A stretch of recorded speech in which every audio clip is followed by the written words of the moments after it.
Hello, thanks for your company. Welcome to the Accepted Authority. I'm Andy Marmont.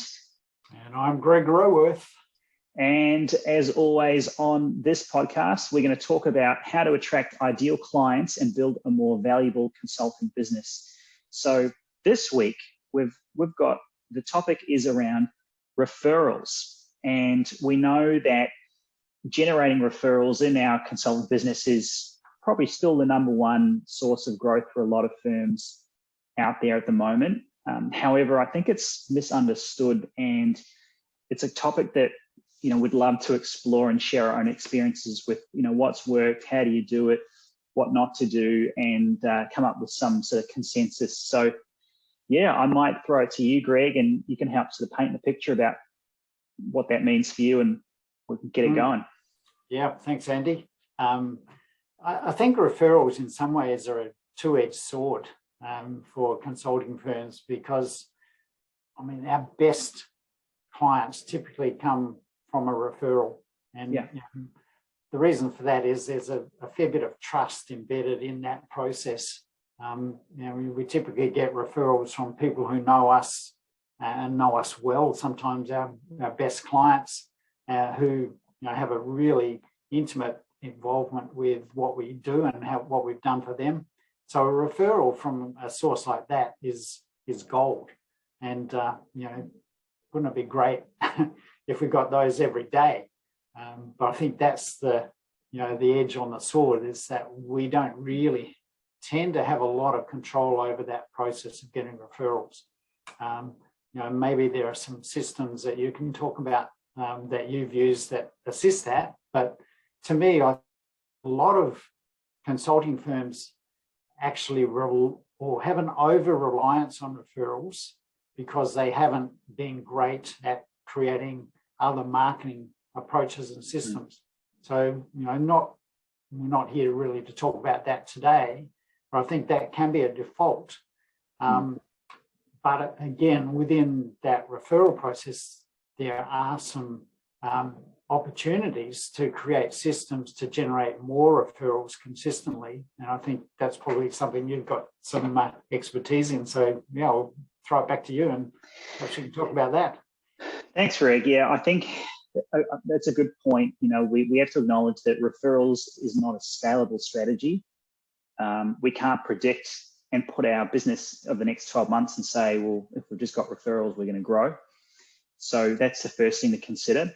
I think if we're going to make it a bedrock of our growth plan, then there's some things that I've sort of seen that work quite well, and maybe some things that not. So probably the first one is you need to be able to ask for them, which sounds a bit funny, but I think as business owners, maybe just generally, if we're a bit humble or we don't want to rock the boat too much, then we feel like it's a bit of intrusion about asking referrals. But what I've seen is that if you don't ask, you don't get. And clients are usually really accommodating because you've helped them grow. So of course, why shouldn't they help you grow as well? That's a relationship. That's a reciprocal relationship. So to me, the mindset of referrals is actually going into a business relationship with the idea is that, my expectation is that, yes, we'll help you deliver on our services, but the other expectation is that we expect that you also refer business to us. It's not just a one-way traffic. It's like, you think about your suppliers, maybe call it, I don't know, so your lawyer, if you're a firm and you've got a lawyer that helps you. When's the last time they referred someone to you? Maybe they haven't. Maybe they've seen themselves as transactional. It's just, it's all one-way traffic. So the first thing is, expect and have the expectation and set the expectation that you expect to have referrals. In terms of how you go about it, so yes, ask, have a script, actually frame the conversation, catch them when they're in a glow of positive feedback. So maybe at the end of a project, or maybe when things are going well, a great milestone, let's just check in. But also, I remember the script that I've used is sort of, so, Greg, so how's it all going? Let's do a quick role play now. Greg, how are we going? We just finished this, deliver that piece of work. Yeah, well, that's been great. We've achieved a lot of results, and even some that I didn't even expect when we started. That's awesome. Well, and that's so great because our business is built on happy clients. And what we also love is if you know 3 to 5 other business owners in this space who are looking to grow, with love and introduction, because we'll give them gold class service as well, just like you. So what do you reckon? Do you know 3 to 5 business owners that might be able to, that we can call and see if they need some assistance? Well, probably not off the top of my head, but I'm certainly happy to give you referrals, when the occasion arises. Yeah, that'd be fantastic. And then you might specify exactly who you're after. I think that's the other thing, specifying, not just saying, I would love a referral, because they might just send you licorice all sorts, but you actually want to say, look, we'd love an introduction to a business that's of this size, that's of this industry, maybe in this geographic region. So have a script is the second piece, I reckon. Yeah, I think just to jump in there, Andy, that specificity around who it is you're looking for is critical. And I was sort of playing the hard man in the role play, because I think typically that's what you get if you're not specific about what sort of referrals you want, and really being almost leading the witness, if you go along that legal analogy, but you're wanting to take them to the point where they know exactly who it is you're looking for. One other way I've found valuable to introduce myself to my clients, people, is to make it a softer, or an easier way to refer me. And that's where my books are very valuable. Having a book that I can say, well, I've got some books that would be really valuable for these sorts of people. Do you know 5 people that I could give you 5 books you can give one of those books to, and who would they be? Then you've got, okay, well, let's send out the books to these 5 people, and if they're not clear in the head at the start, you can then look at, okay, well, let's, I've got these, they're ready to go. Who can we find to send them to? So working through that with them to say, okay, well, let's send them to these 5 people, and I'm sure they'd find it valuable. You look good in their eyes because you've given them a valuable resource, but then then give them the opportunity to have a conversation with me as well as a result of that. And I love that. One sort of story that I had this over the last sort of 6 months is introducing a referral strategy for our business. And what we did was, we worked on the script, but also we identified the points where we're going to have those conversations, so usually a feedback sort of session.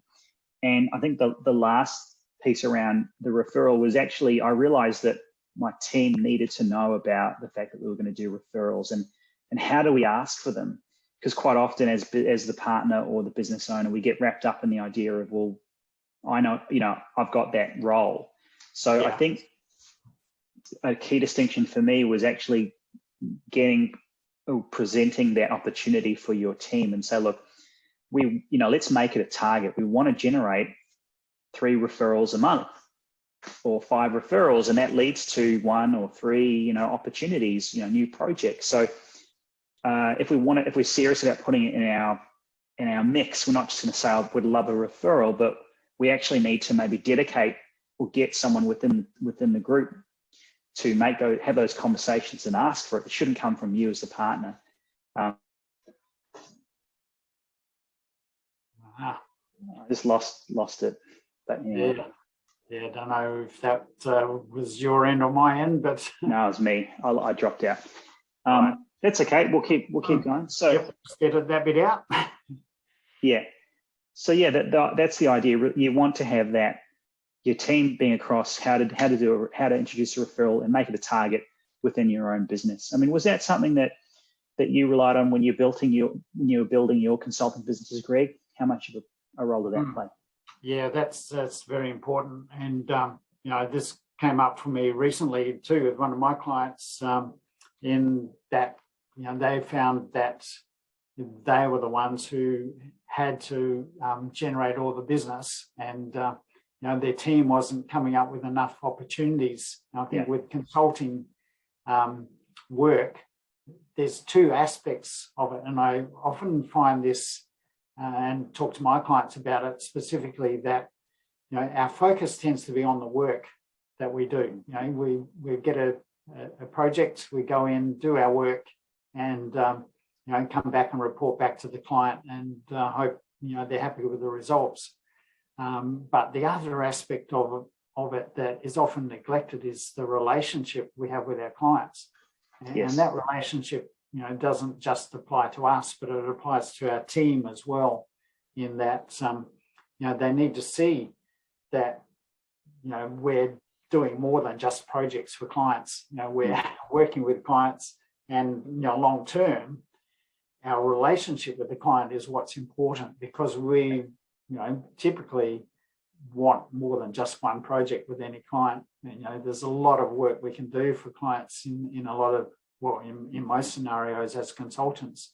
We're not just one-trick ponies, but there are lots of things we can do for our clients, but we might be engaged to do one particular piece of work.